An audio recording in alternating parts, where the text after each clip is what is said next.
because our clinical symposiums are more than just a gathering.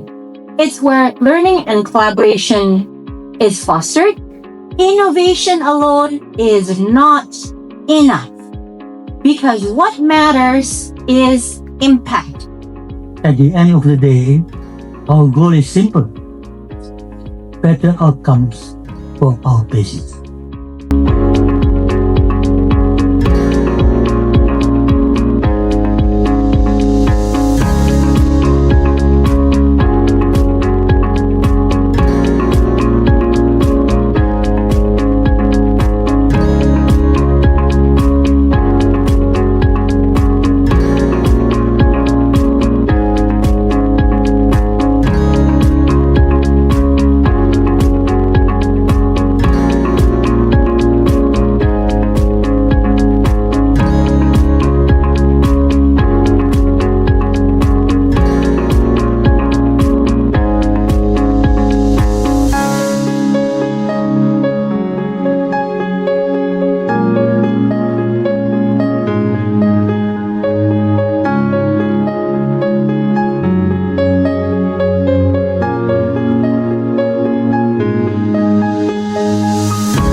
First of all, I would like to thank you for having me again for this year's Siloam meeting. And I think over the years, I feel that Siloam Cardiac Summit always bring the latest advancement in technology and the cardiovascular medicine. So I think that's the key point for this meeting.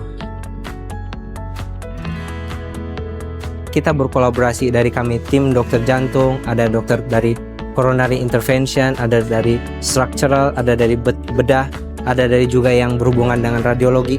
Kita akan memahami bahwa suatu kesatuan, kita mengobatin pasien itu secara kesatuan, sehingga terdapat multidisiplin yang lebih komprehensif, sehingga pengobatan pasien akan lebih baik dan lebih komprehensif. Menurut saya kegiatan ini sangat bermanfaat ya, dapat memberikan insight baru kepada kita selaku klinisi di lapangan, serta memberikan banyak update ilmu yang baru. Menarik banget ya, karena kan ini ajang dimana kita bisa dapat berbagai ilmu dari narasumber yang luar biasa, dari para SPJP, terus juga dari nursing juga ada bermacam-macam workshop gitu, yang ini tentunya jadi ilmu baru banget, terutama bagi kita nurse-nurse. Kalau saya pribadi sih karena saya cat lab, jadi benar-benar mendapatkan insight baru ya, terutama buat manajemen pasien. Terus juga ada juga tadi kita sempat bahas tentang ilmu-ilmu yang kayaknya bakal diterapkan di cat lab gitu kan ya, jadi insight banget. Banyak sekali ilmu baru, pengalaman baru, terutama hal yang saya minati sendiri di manajemen aritmia itu sangat insightful sekali. Tentunya sangat bermanfaat dan akan berguna sekali dalam peran kami menangani atau menemani dokter intervensi dalam melakukan tindakan. Jadi kita bisa sembari belajar, sembari berdiskusi untuk outcome yang lebih baik pada pasien.